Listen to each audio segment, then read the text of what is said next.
வாங்க, புளிக்குழம்புக்கு தேவையானது, முருங்கைக்கீரைக்கு தேவையான பொருள் எடுத்து வச்சுருக்கிறேன். இது முருங்கைக்கீரைக்கு வேர்க்கடலையும் மிளகாவும் வச்சுருக்கேன். இதை மிக்சியில் ஒரு அரை அரைச்சிட்டு வந்துடுவோம். இப்போ பற்ற வச்சுக்கலாம் வாங்க.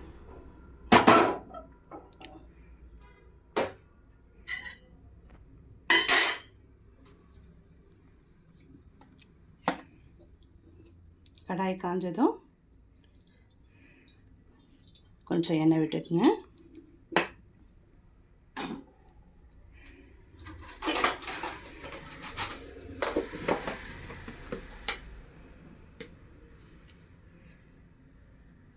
எண்ணெய் காஞ்சதும் கடுகு போட்டுக்குங்க. துளி சீரகம் போட்டுக்குங்க. சில பேர் தண்ணி ஊற்றிட்டு கடுகெல்லாம் போடாத வெறும் தண்ணி வரைக்கும் ஊற்றிட்டு கூட செய்வாங்க. அப்படி கூட செய்யலாங்க. ஆனால் நான் இப்படி தான் செய்வேன்.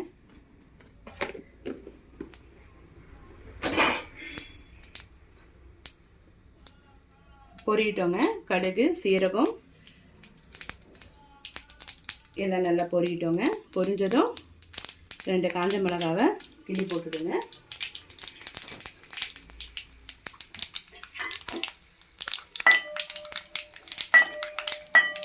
காஞ்ச மிளகா நல்லா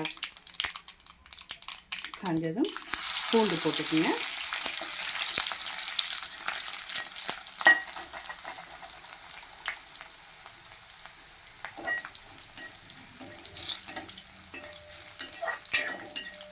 இந்த மாதிரி செஞ்சு பாருங்கள், ரொம்ப நல்லா இருக்குங்க.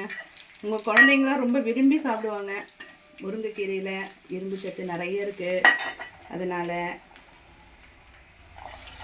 குழந்தைங்க ரொம்ப பிடிக்கும். குழந்தைங்களுக்கு இப்படி செஞ்சு கொடுத்தீங்கன்னா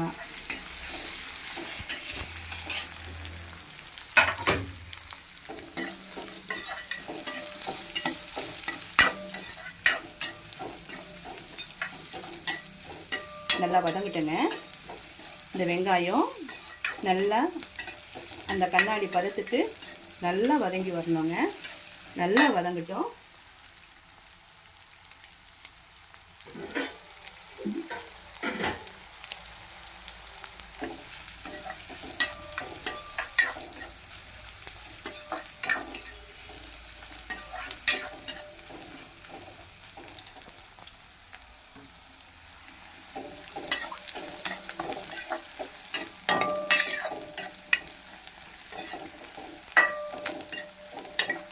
நல்லா பாருங்கள், நல்லா வதங்கி வந்திருக்கு வெங்காயம்.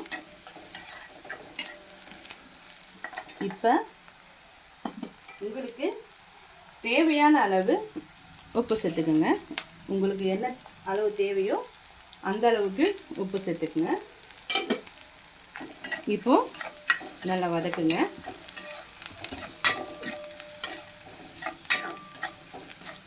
நல்லா வதங்கிட்டதும் தண்ணி விட்டுக்கோங்க.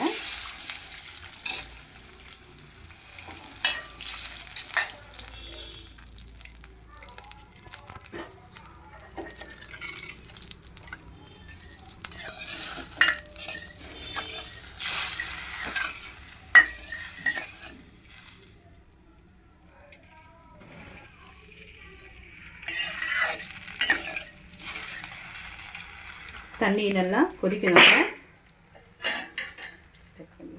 தண்ணி நல்லா கொதிக்க ஆரம்பிச்சிருச்சுங்க. துளியூண்டு பாருங்க, மஞ்சத்தூள் துளியூண்டு அதில் போடுங்க. நல்லா கலக்குங்க.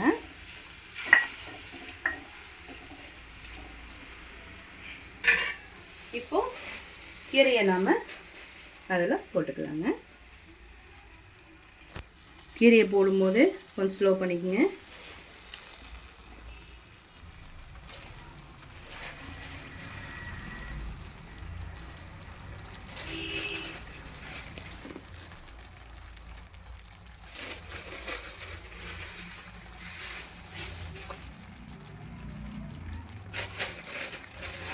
ரொம்ப டேஸ்டியாக இருக்குங்க, நல்லா இருக்குங்க. உங்கள் பசங்களுக்கு செஞ்சு கொடுத்தீங்கன்னா திரும்பி செஞ்சு கொடுங்கம்மா அப்படின்னு கேட்பாங்க.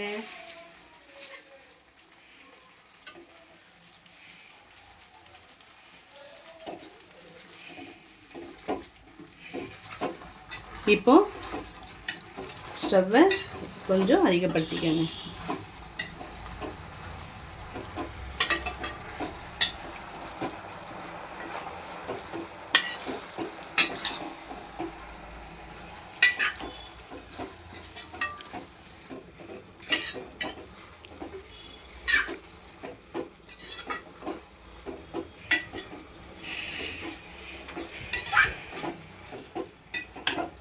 நல்லா வேகட்டுங்க. இந்த கீரை வந்து கலர் மாறாமல் இருக்கிறதுக்காக கொஞ்சோண்டு சர்க்கரை கொஞ்சோண்டு சேர்த்துக்கணும்.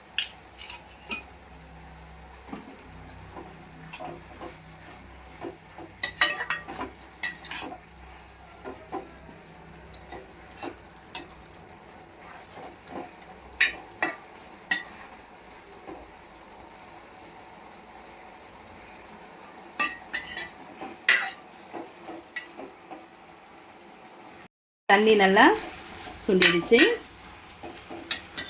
இன்னும் கொஞ்சம் ஒரு 2 நிமிஷம்.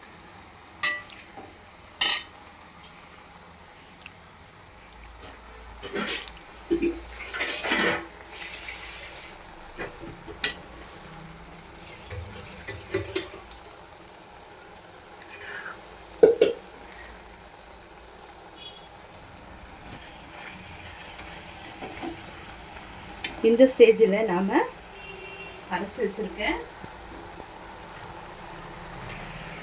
வச்சுருக்கேன் இந்த வேர்க்கடலை காஞ்ச மிளகா இந்த தூளை இதில் நம்ம ஆட் பண்ணிக்கலாம். உங்களுக்கு தேவையான அளவை நீங்கள் இதை ஆட் பண்ணிக்கோங்க. எங்களுக்கு இந்த கடலைக்காய் பருப்பு வந்து நாங்கள் அதிகம் போட்டு செஞ்சால் எங்கள் பசங்களுக்கு ரொம்ப பிடிக்குங்கிறதுனால நான் கொஞ்சம் இது அதிகமாகவே போட்டுக்குவேன். உங்களுக்கு எவ்வளோ தேவையோ அந்த அளவுக்கு நீங்கள் போட்டுக்கலாம்.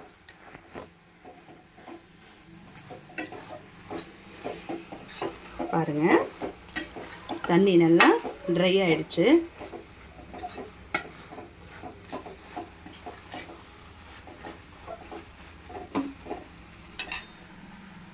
எங்கள் பசங்க ரொம்ப விரும்பி சாப்பிடுவாங்க.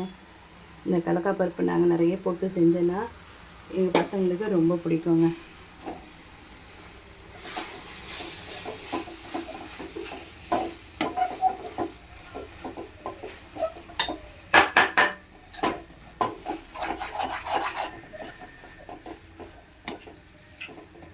பாருங்கள் எப்படி இருக்குது பாருங்கள். அவ்வளோதாங்க முருங்கைக்கீரை. நான் இப்படி தாங்க செய்வேன். இந்த ஸ்டைலில் தாங்க நான் பண்ணுவேன். நல்லா இருக்குங்க. சாப்பிட்டு பாருங்கள், நல்லாயிருக்கும். நீங்களும் வாங்க சேர்ந்து சாப்பிட்லாம்.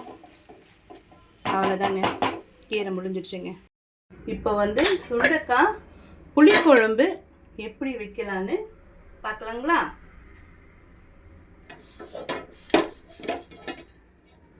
முதல்ல ஒரு பாத்திரத்தை வச்சுருவோம்.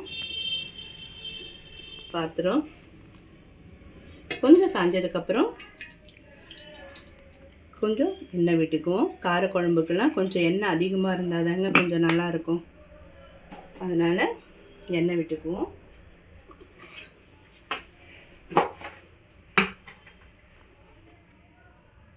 எண்ணெய் காயட்டங்க. எண்ணெய் காஞ்சதும்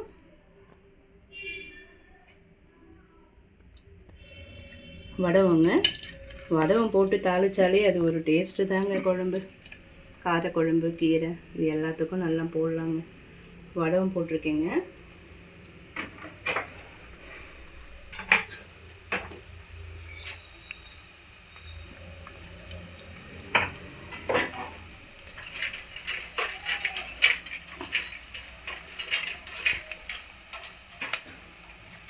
வடவு நல்லா பொரிஞ்சதும் பூண்டுங்க. கொஞ்சம் நசுக்கியும் போடலாம். கொஞ்சம் ஒரு 4 பூண்டு முழுசாக உரிச்சியும் போடலாங்க. நல்லா கலந்து விட்டுட்டு கருவேப்பிலையும்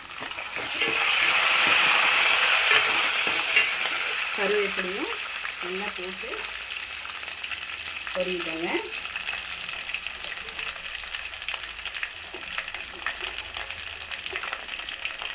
பொரிஞ்சதும் பெருங்காயம் பொடி சேர்த்துக்கலாங்க. நல்லா இருக்குங்க.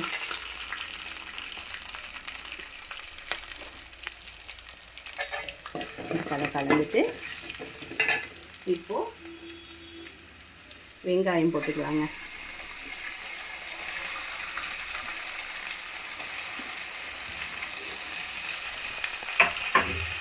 நல்லா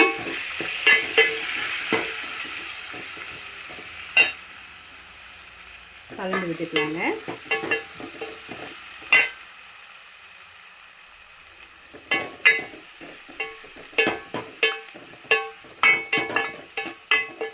வெங்காயம் எல்லாம் போட்டு நல்லா கலந்துட்டு நல்லா கலந்து வரணுங்க. இந்த வெங்காயம் பொன்னிறமாக நல்லா வந்துடுங்க. இப்போது தக்காளி போட்டுக்கலாங்க.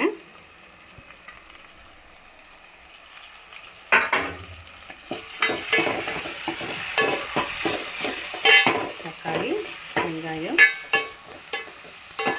நல்லா கலந்து விடுங்க. நல்லா கலந்துட்டு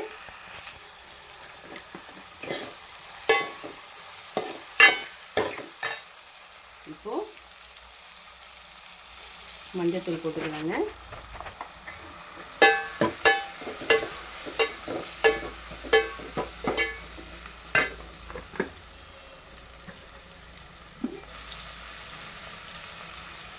தேவையான அளவு உப்பு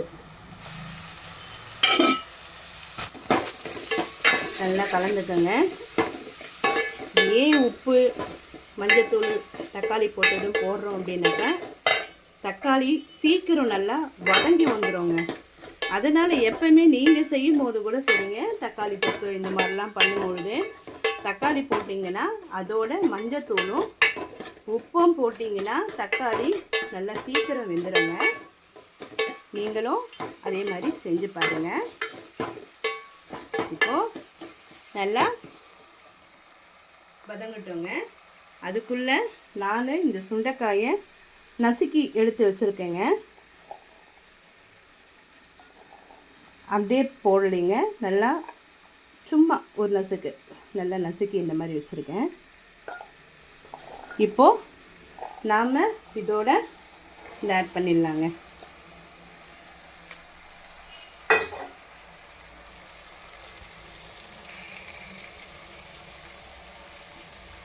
இப்போது நல்லா கலந்து விடுங்க.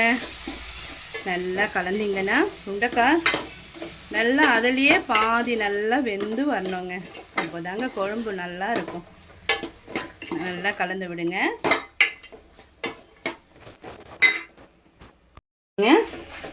சுண்டைக்காய் நல்லா வெந்துருச்சுங்க. பாருங்கள், இப்படி எடுத்து அழுத்தி பார்த்தாலே வெந்தது நல்லா தெரியும். இப்படி பார்த்தீங்கனாலே சுண்டைக்காய் பாருங்கள் நல்லா பாதி வெந்துருச்சு. இப்போது நமக்கு தேவையான அளவுக்கு வந்து மிளகாத்தூள் போட்டுக்கலாங்க.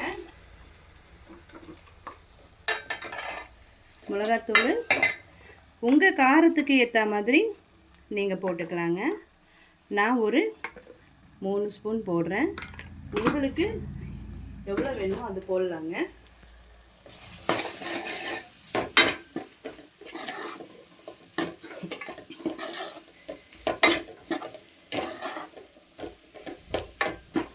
இதில் தேவையான அளவு தண்ணி ஊற்றிக்கலாங்க.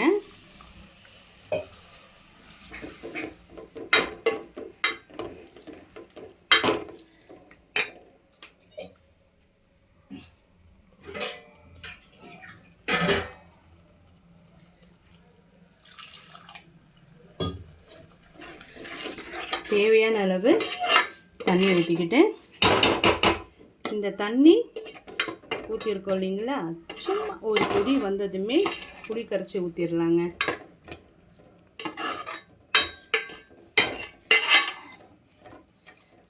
பாருங்கள் குழம்பு எவ்வளோ நல்லா வந்திருக்கு பாருங்கள். பார்த்தீங்கன்னா குழம்பு நல்லா தண்ணி கொதிக்க ஆரம்பிச்சிருச்சுங்க. இப்போது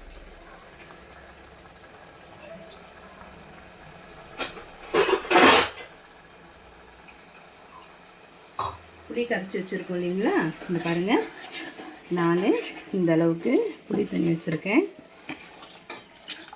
அதை அப்படியே ஊற்றிடுங்க. இப்போது நல்லா குழம்பு கொதிக்கிட்டோங்க. பாருங்கள், குழம்பு நல்லா கொதிக்க ஆரம்பிச்சிருச்சு.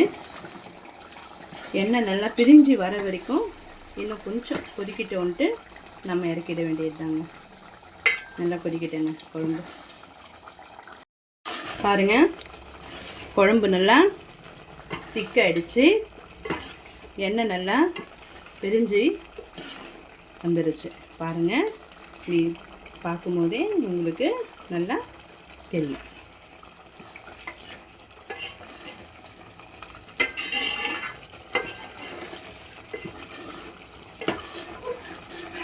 குழம்பு ரெடிங்க. நீங்களும் செஞ்சு பாருங்கள், சூப்பராக இருக்குங்க. சாப்பிட்டு பாருங்கள் நீங்களும். நல்லா பிரிஞ்சு வந்துருச்சுங்களா? இப்போது நாம் கொத்தமல்லியை போட்டு முடிச்சிடலாங்க குழம்பு. அவ்வளோதாங்க. இப்போது இதுக்கு கொத்தமல்லி போட்டுடலாங்க.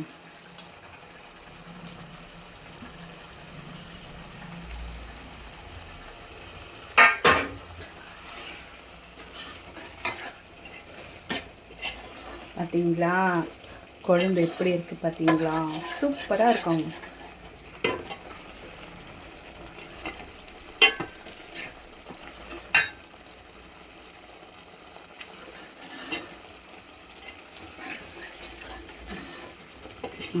பார்த்தீங்களா, குழம்பு சுண்டக்காய் புளிக்குழம்பு ரெடி ஆயிடுச்சுங்க. நீங்களும் செஞ்சு பார்த்துட்டு எப்படி இருக்குன்னு எனக்கு சொல்லுங்கள். பார்த்தீங்களா, ஃபைனலாக குழம்பு இப்படி இருக்குது பாருங்கள். நல்லாயிருக்கும். இப்படி தாங்க இருக்கும். ஃபைனலாக குழம்பு இப்படி தாங்க இருக்கும்.